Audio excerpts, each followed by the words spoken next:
Hey girl, guess what? It's a little warm in here because the car being closed up, but it is cooling off. It's cooling off, and I'm so excited, girlfriend. Ooh, child. I ain't gonna say we're gonna have a sprinkler in here, there, here and there, but for the most part, it is cooling off. Thank you, Jesus. Oh gosh. These days in the hundreds, child. These days been something, girl. I ain't gonna front. Whew, let me turn the AC down a little bit. I am on the way to purchase some desk organizers. I realize my desk is a mess. It stay a mess because I don't have any organizers up there. I have something to hold my pens, but I have journals and planners and stuff like that I need to organize. And I have gotten really, really good about journaling lately. But a lot of times I realize my desk is a mess. Like, it just is. It's no place for anything. You know what I'm saying? Like, I don't have set places, designated place for things. I have different types of pens and pencils and stuff, but I don't use them because I don't have, I have like this thing on my desk, but they all lie down. So digging through them is just not fun. You know what I'm saying? So I end up not using them. I use the same ones over and over again. I have like all the little special writing pens and stuff like that. So with that being said, but I was in TJ Maxx yesterday. Today is Monday. Sunday I went to TJ Maxx. Girl, the line was so freaking long. And I was reminded why I do not shop at this little shopping center by my house. Well, it's probably like 20 minutes from my house on the weekends, unless it's nighttime. If you go in at nighttime, you're probably okay. But girl, it was so many damn people in there. It was like Christmas, how long that line was. And that was in the only store where I went in there. I was going to go in Ross, but honey, when I looked in Ross, I was like, oh, no. I shook my head like, I refuse, because I know they ain't getting you up out there quick. So I went to Michael's and TJ Maxx. I got some planner stickers, some new stickers from TJ Maxx.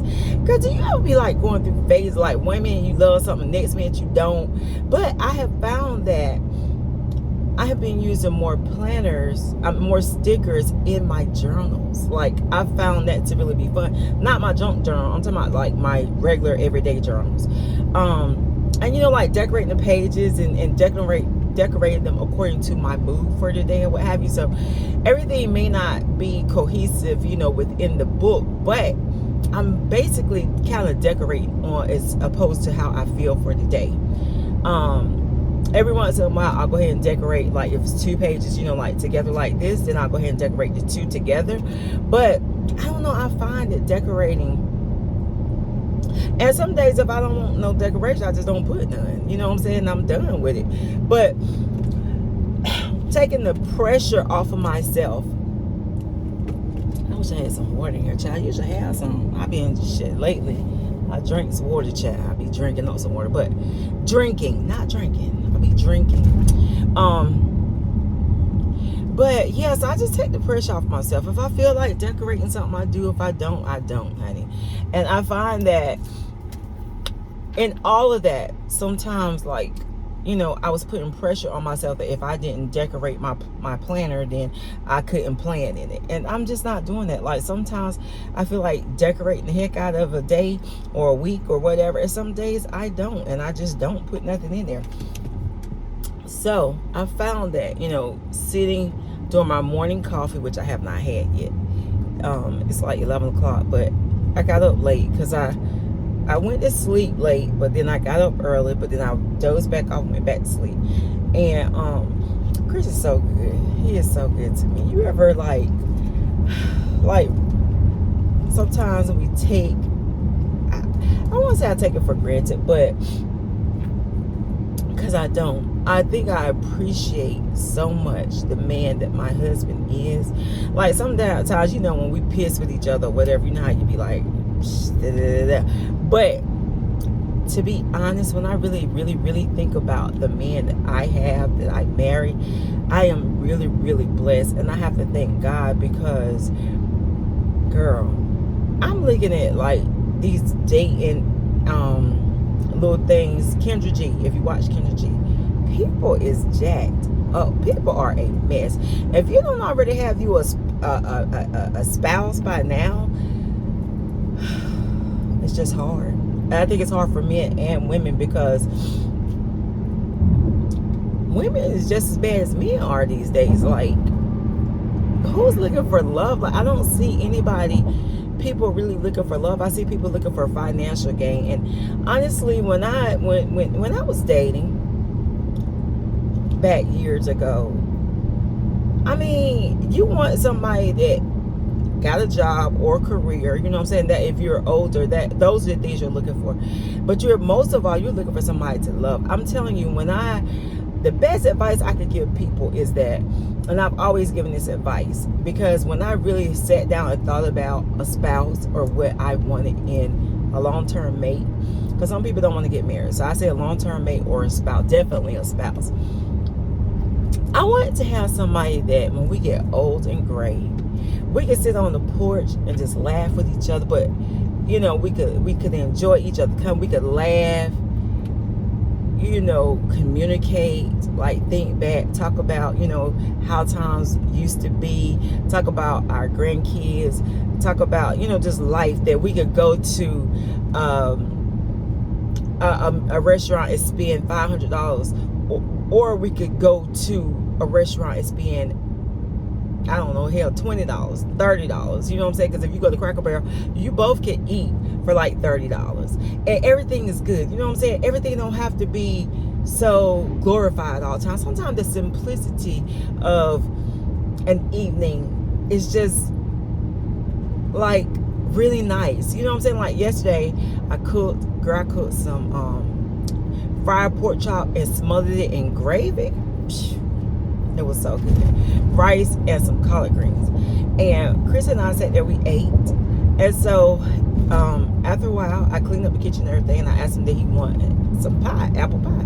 My granddaughter had made this, oh my gosh, I almost called her name. And it's not, what's her name? Anyway, an apple pie that was dynamite before she left the other day. So it was still some in the refrigerator. So I said, Chris, you want some apple pie? So he was like, yeah, can you bring it to me, please? And I cut him a pie, you know, warmed it up and everything, because it's great warmed up. Put it in, you know, microwave, warmed it up, gave it to him. And he was like, sit down for a minute. And so I sat there and we just began to talk to each other and just, you know, just talk about, because like I said before, we've had some of the most challenging times in the last 3 years. We've gone through death, sickness, a whole lot of things in the last 3 years. And I'm gonna tell you the truth, a lot of marriages, from what I see, read, and hear, don't survive the death of a child. They don't. And these groups that I'm in, like, oh my gosh. And I rarely visit those groups anymore. Sometimes I'll run across my timeline or whatever on Facebook, and somebody is so, you know, upset or whatever. I try to encourage the mothers and give them empathize, but also, you know, whatever it is that the Lord leads me to give them at the time, because I realized I was once in their shoes where I had just lost my son, and you don't see a brighter day. A brighter day for you is nowhere in sight. You think that, you know, you have the guilt of, I don't want to say guilt, it's just hard, you know what I'm saying? You're like, the thought that you would never talk to them again, you would never see them again, that it's just over. It is so hard, and you're just like, wow, like you don't see a brighter day. I'm telling you, don't see a brighter day. All you see are, I'll never get better, I'll never get past this. But you gotta want to, you gotta hope to, because my grandma taught me life goes on. You know, yes, I miss my baby. Every day I think about him, I cry, you know, many times.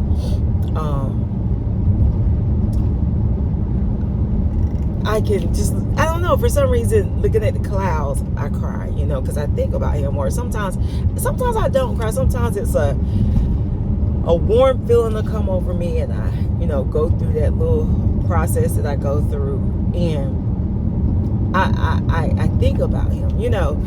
But marriages, and looking at some of the, you know, comments and stuff like that, people talking about how their marriages are falling apart, like after a death of a child, no matter the age. And we went through an extremely hard time, extremely, where I wasn't so sure, you know, sometimes that our marriage was going to survive.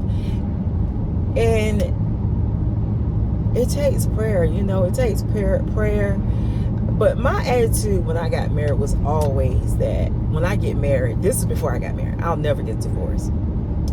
I only wanted one husband. And, you know, that was what I wanted. And so far, we've been able to keep it together. You know, and talking to Chris, he never, first of all, he said he never thought he would get married. He never imagined himself married. And I don't know, like the conversation we had last night, have you been in a relationship or a marriage where my husband's love for me is sexy to me. It is really turning me on. And I think, you know, we so much is going on in society today with status and, you know, finance, money, you know, people, you gotta have this, you gotta have that. If you ain't going over there, if you ain't going over here, then you really are nobody, or, you know what I'm saying? And the real core values are missing in relationships and in people these days. And I don't know, it's like just lately, because we have been through so much, but his love for me is actually sexy to me. It is turning me on. And I don't know, it's just so weird. It is. I mean, I don't know. It is though. But girl, it's hard to find. From what I'm seeing, it is extremely hard for men to find women, for women to find men. And I just think a lot of that is because there's core values missing, you know what I'm saying? And what you're looking for. So many people, it's all about money. All they talk about is how much money somebody needs to make. And the woman got to be able to go half it. I've never seen so many men so concerned about what a woman makes, and so many women being so high maintenance. And I'm high maintenance, but let me tell you something. We've been together 20 years, over 20 years. I was high maintenance when he met me because I was doing my own thing. And he's high maintenance too. I mean, he is, but that doesn't define us. It don't define us. It don't define our relationship. We love nice things, but girl, we value each other, conversation, love and care, and things like that so much, you know, that the financial stuff just kind of flows in, because you're not always going to have it. You know, times are not always going to be where you always up. You always have. It's times that we have to pull back and really assess what we're spending, how much we're spending. Are we going to spend, you know, like things like that? Because, you know, when you start to get older, and everybody nowadays is just living out their life now. They're not thinking about older age and stuff like that. And those are things that you have to think about. You got so many people now that does not have life insurance, but they running all to different countries and stuff, but they don't have life insurance, and you know, that's crazy. But I guess I was just saying, you know, like the state of man and woman these days is really bad. And my mama always tell me, she'd be like, honey, if you don't have a spouse by the time you get, she said, now, anybody don't have a spouse by the time they get, and this is her talking, 60, you can hang it up, 50, 60. And that's crazy, because a lot of younger women can't find husbands. So if you can't find a husband when you're younger, you can't find him when you're older. Because my mom says that the older men play as many games as the younger women play, younger men. So we just messed up. But I thank God that I got my king early in the game. I thank God that I wasn't so stubborn and so bullheaded that I you know, because I look for the perfect man, and my girlfriend told me one day he don't exist, because she realized that's what I was doing. And when I realized that, and I don't know, it's like all this came together just in time. I was dating a guy, and he got killed in a car accident. And honestly, Chris came along a few months later. You know, we just kind of talked, and you know, he took away the loneliness, because he's a talker, honey. He would talk your head off. And you know, I wasn't looking for anybody, wasn't looking for anything, but we, you know, we began to talk, and later on we began to date. My sister introduced me to him. It's only 2 guys that my sister introduced me to, because yeah, I don't know, I had a type, you know. And Chris was totally not my type at all when we first got together. He was not my type, but he was a great communicator. I mean, like, excellent communicator, talker. He was honest, you know, about a lot of things. And he was shy. He was shy, but he was, I don't know. But you know, anyway, I took a chance, and it all came together. It all came together, and I'm glad, because I know that sometimes I get crazy, like, for real. You see me, I'm chill, I'm laid back. I am chill, laid back, but sometimes I do get crazy. And he puts up with my craziness, and I put up with his craziness. It's like give and take. You know, a lot of problems today, people are not willing to give, but they take, you know. So, girl, let me go in here, see what I can find, and I'll check back with you shortly.